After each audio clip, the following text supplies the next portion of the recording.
I am often very aware of the audience, but at a certain remove. So, again, in an ideal situation, I need an audience to perform, certainly to give the kind of performance that you get when you give a live performance. I can't simulate that. And that's something to do with feeling some kind of communication which is almost reciprocal. Again, that sounds very fanciful, but some sort of reciprocal communication with the people who are listening.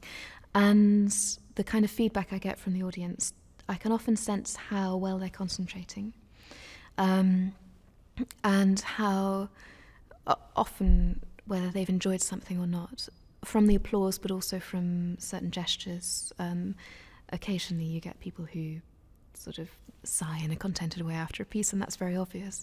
I can't see them clearly because they're on my side, but I do often have a sense of how the audience is responding, which is very important.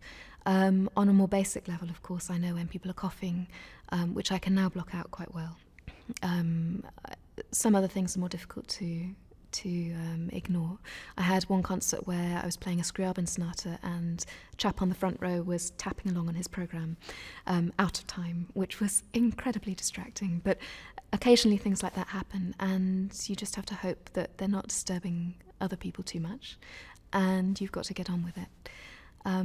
But little things like that aside, I think having an audience there and feeling that they're with you, even though they're not doing anything more active than listening, I think that's incredibly important to get the real intensity and breadth to a performance.